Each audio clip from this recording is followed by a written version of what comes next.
Hello, thank you everybody for attending. I'm getting all set up here, so give me a few minutes and we'll let some other people join the room.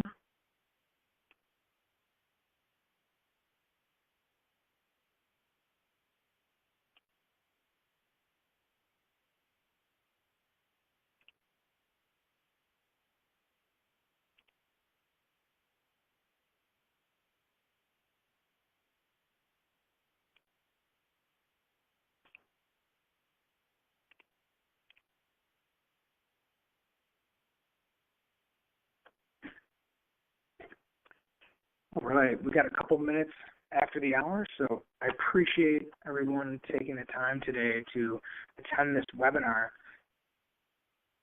So my goal for you today is really to talk about 7 steps to build and sustain a feedback-driven culture.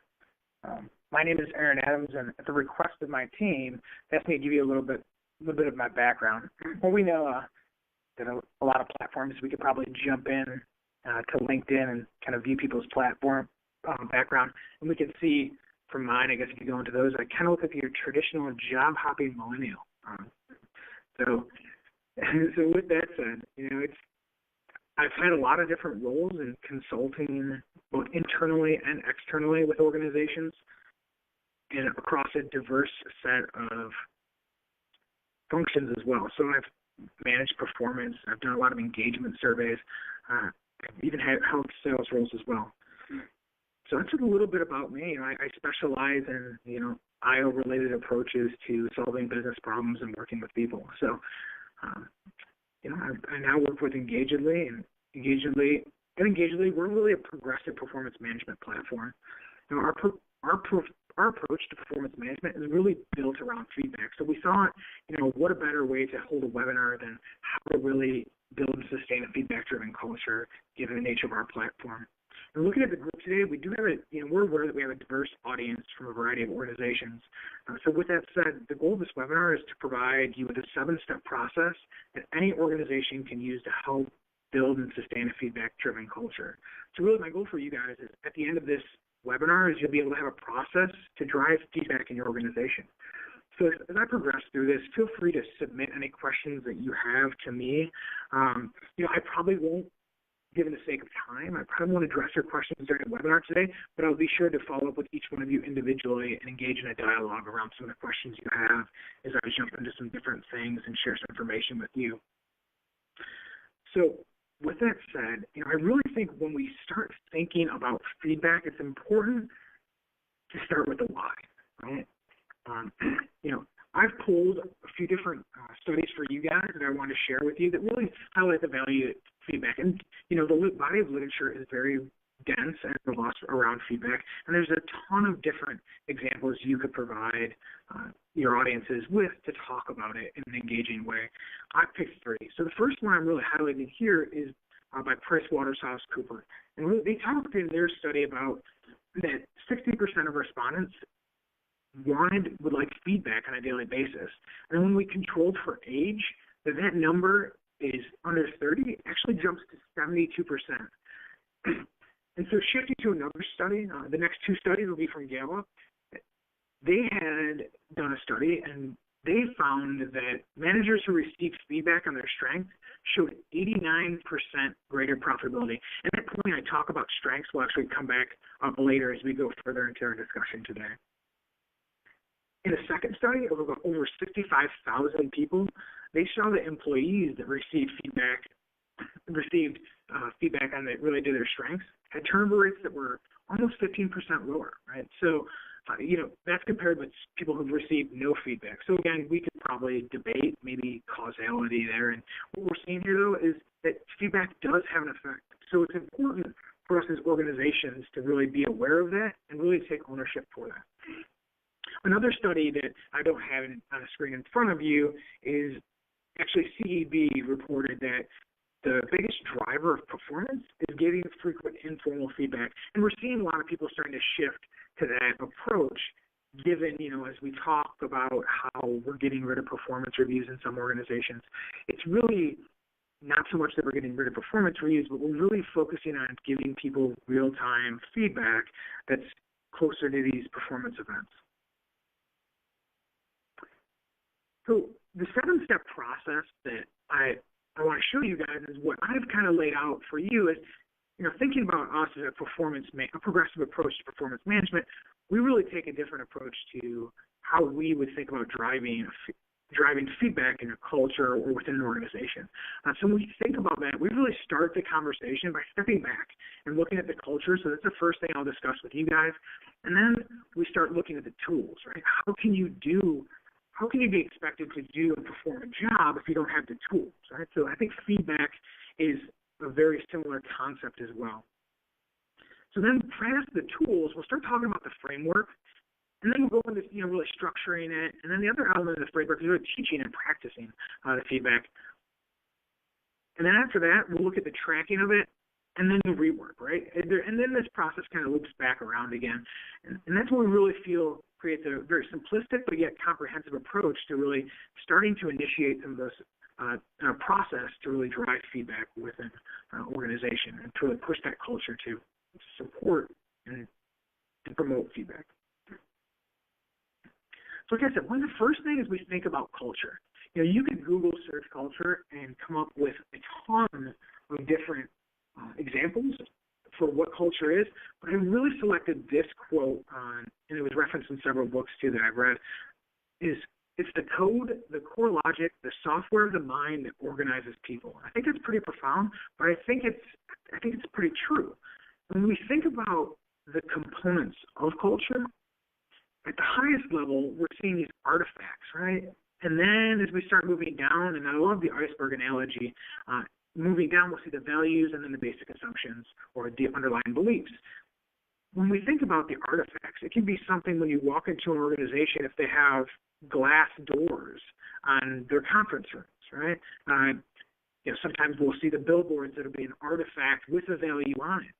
And so as we move down past the artifacts, those visible things like the office space and the structure, we start to now look at the values. And the main thing I would say about the values, it's not so much these ethical statements as it is between the espoused values versus the enacted values. And what I mean there is that the espoused values may be what you promote, but what you actually do is what would be the enacted values. So it's really the espoused values versus the enacted values would be the conversation of, do you practice what you preach? And I think that's very telling in organizations. I'm not going to go any further and say the components. I mean, we could have a lengthy discussion around that related to culture. What I really want to focus on is these categories as we talk about culture. And more specifically, three categories. Right? When we think about the culture and the three categories, we're seeing at the larger context, we have the organizational culture. And then within that organizational culture, we can have subcultures. And then even within those subcultures, we can have microcultures. Right? And we think about those, the subculture can be those department or function related. We've all been in those large organizations where, sure, we have, as a larger organization, one type of culture that we really like to drive, but we know that maybe within HR, we have a very specific and unique culture there that is its own subculture. And then further down with our bosses and our teams, we have that microculture as well. So it's important to be cognizant of it and to look for the alignment and the congruence across these different cultures within your organization. And I always say, if you don't really understand it, and assess it. So I kind of flip the language here and I say, well, let's assess to understand. Right? If you don't understand your culture, well, start to assess it. And you want to be very deliberate about managing your culture. There's a saying, if you don't manage your culture, it manages you. So really, when you're thinking about assessing it, really looking at where the gaps are, what you could be doing better, and replicating what you're doing well. And I would say, if you don't know, well then ask the experts. There's a couple different firms out there that specialize in cultural assessment, and they have their own tools to do so.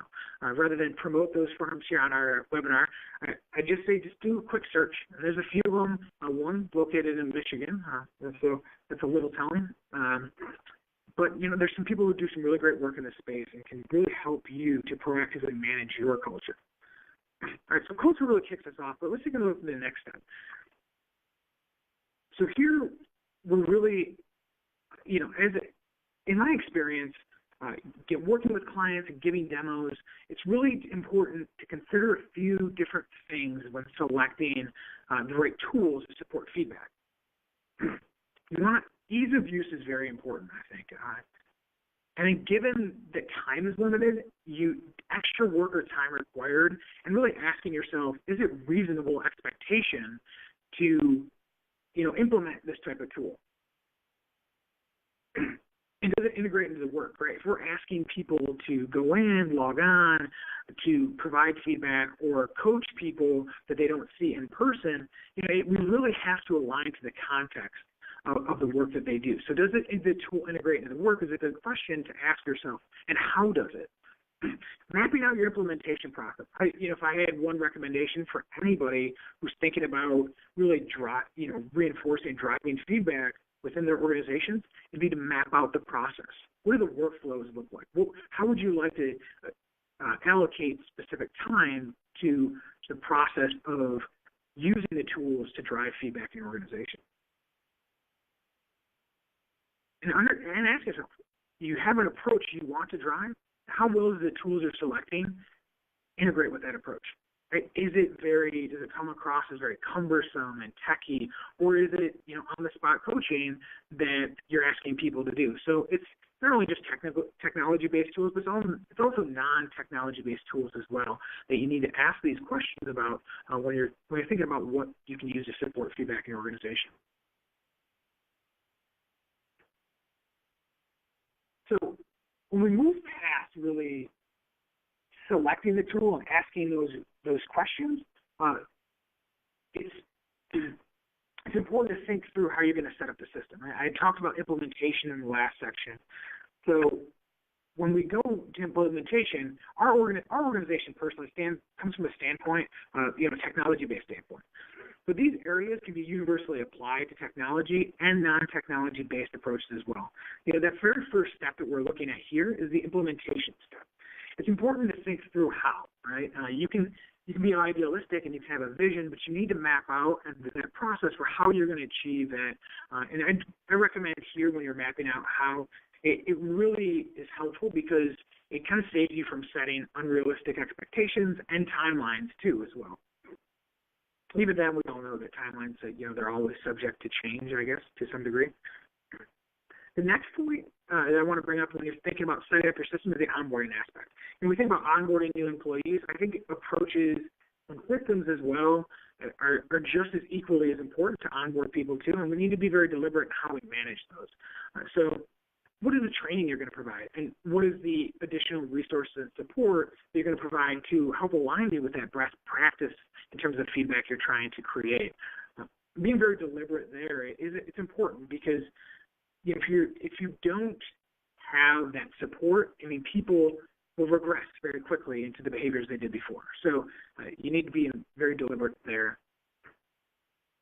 The final point is really the ongoing support. Here, now we start to talk maybe a little bit more about the technology-based platforms, but also equally valuable to the non-technology-based approaches to feedback as well, because you want to think about the costs, right? What is the cost in terms of time for people, and then what is it for additional features for platforms?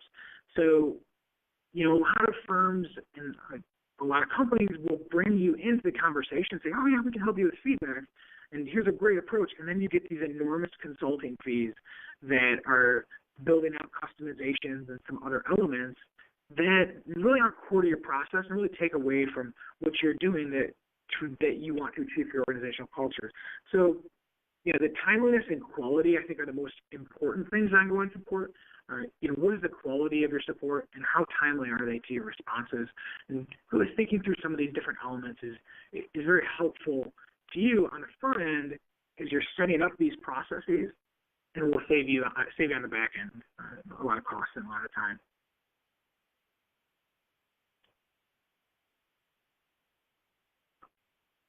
So this next point I'm going to talk about, just to kind of preface it, as an IO practitioner, there's one thing I'm certain of, and that's that feedback structure definitely matters.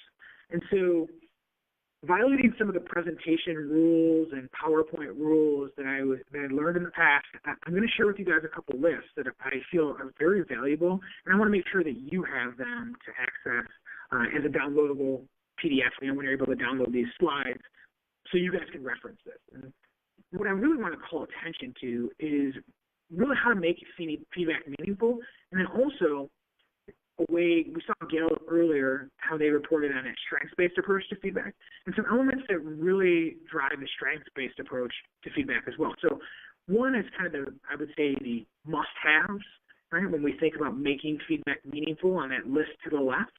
And then as we look at focusing on the strengths, to really drive it home is the power in this approach, right? So there's a few redundancies between the two lists, but ultimately focusing on the strengths, is going to be very helpful, and it's going to be very motivating to people, and it really takes an appreciative approach to it, and it is very helpful to have people in that context. I'm also going to pause my screen here for a second for you guys. Well, I'm going to jump in at the very end. I'm going to jump into our system and show you guys what feedback looks like and call attention to some of the things we covered today. So instead of jumping out of the system and coming back in, I'm going to just save it to the end, and I'm going to start to show you guys how we offer feedback within Engage This platform.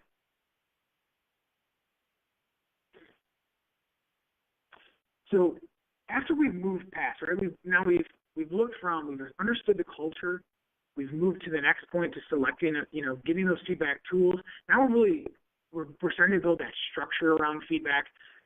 So it's important here to really teach people how to give feedback, right? And this can be from a technology-based approach, or it can be a very conversational-based, on-the-spot coaching approach. Both are equally as valuable. But when we talk about teaching people, it's important first to start with yourself, right? You want to model the behaviors you want to see in the organization. Or put another way, and adapted from a quote a bit, and those of you who know this quote may smile a little bit, be the change that you want to see in your organization is what I like to think of. So really, it's important to you take ownership yourself and do what you would like others to be doing as well, or what you're promoting, or what you're doing for the betterment of the organization. So when we think about teaching, starting at the highest level, everybody wants to start at the top, that's nice. And if you can't always get there, but when you can, you want to start with those key sponsors and your champions, because you can get their buy-in by really training them on the behaviors that you want to see. And those people we know that people in organizations, they tend to model the behaviors of those above them at the higher levels of the organization. So it's important to be cognizant of this when you're rolling out, this and driving this feedback culture. Is really training them, and they'll be great champions not only in modeling the behaviors and teaching other people, but they're also great in terms of helping support your communication plan as you roll that out as well. Now, there was a great article the other day, a couple weeks ago, I'd say, in the Harvard Business Review, where it talked about how to make feedback feel normal. And so I'd say if it feels forced, it probably is. So take an iterative approach to it. Make it feel normal. Don't implement large, drastic changes. Look for your little incremental wins. If you have little huddles before if you have a lot of in-person communication, maybe little huddles. I've seen a lot of organizations do little huddle-type meetings where feedback is shared about their progress and some other things as well. That's just really thinking about the culture that you're working within in the environment, and what is going to make sense, and what can move the dial a little bit. So once you kind of taught people, here's what we'd like you to do, you need to create a space for them to do it. So making time for practice and reflection is very important. I'm a big fan of deliberate practice. I think it's a very effective and efficient way to practice. So I'd recommend just diving a little bit more into some of the aspects that related to deliberate practice and how you could do that within your organization to drive feedback. Creating that safe environment. So when we talk about practice and reflection, it's important to have that safe environment where they can fail. Because this is already, I mean, managers have been shying away from giving feedback for so long that, it's kind of the accepted norm. And a lot of this is stemmed around that fear. It's kind of that fear of the unknown. So you're going to have a safe environment where they can fail and try again, and it's okay. Without that kind of environment, you definitely you're going to be pushing a rock uphill.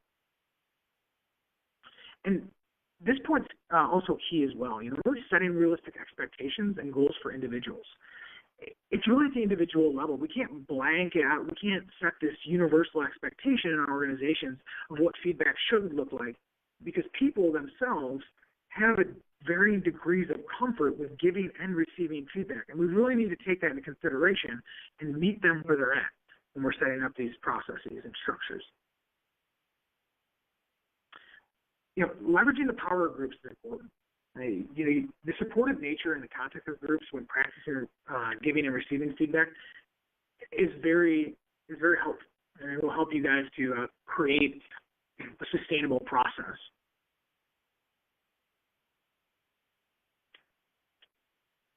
So once you've selected that tool, you've set up the structure that you're really trying to work with, and you set that feedback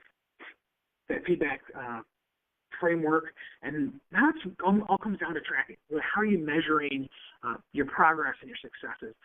First, I would say you want to revisit your definition of success. I mean, I would almost say it's not we're not thinking of like an MBO approach here where things are very static. You're working in very dynamic organizations. So the target could be moving, right? So revisiting what you thought was success in the beginning and kind of where you are and what are those key metrics and desired behaviors that are associated with is important to really start to look at progress with the right lens or context. So when assessing progress, just some basic things we like to think about that systems should give you a good line of sight into when you're tracking would be, what is the frequency of the feedback? What's the quality? Has it led to behavior change? I mean, we necessarily don't know the answer to the last one, but if we can get a better context and more objective information around it, that could be very helpful for us. So, and here I think it's that last point is where organizations miss the mark a lot of times. I think they don't have a record or feedback log, and it's not something to be held against somebody, but it helps you to really reduce the bias and the subjectivity of feedback, right? It really talking about what we do. It helps focus that conversation and really operationalize our progress. So, we can coach people to very specific areas where they need help. We can even coach them on how to give feedback if we have a record of the feedback that's being given. So the very last step, it's very self-explanatory, right? Step back, look what you did well, assess everything. Take all your different data points into consideration, and really, I like the appreciative inquiry approach, which would say, I'm going to look at what we're doing well and replicate that. We always come with this, hey, I got my toolbox and I'm coming in and I'm going to fix something in the organization.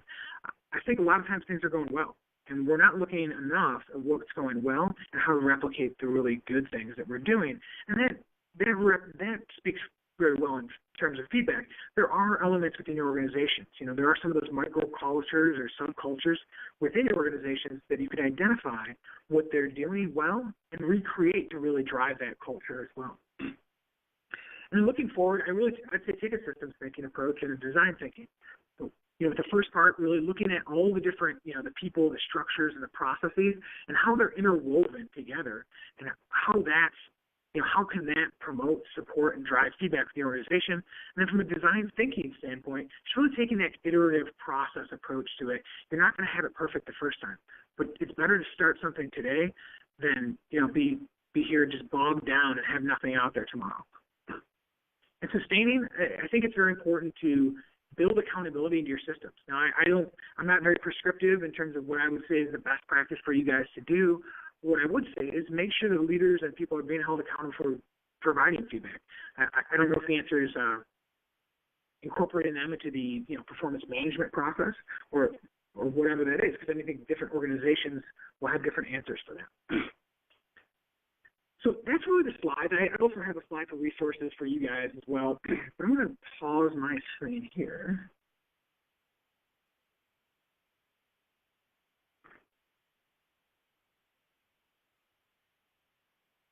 And I'm going to show you guys, while I'm navigating over this other point of the platform, what I'm going to be doing is really showing you guys, now I've set up the conversation of the different elements. I'm going to show you a little bit about how Engagedly has offered organizations the ability to proactively manage the feedback within their cultures and their organizations.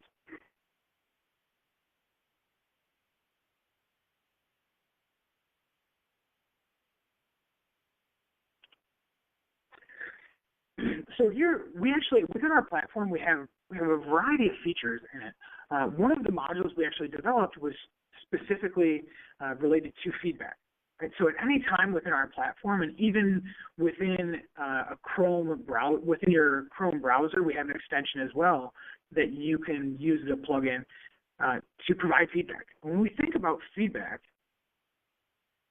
within our platform, you can share feedback with anybody. You can really be specific. So in that list, I know we didn't talk at length about the list that I shared with you today, but one of the things is that it's specific, right, and focused. So here we actually are able to focus it in on some areas and even call attention to feedback categories as well.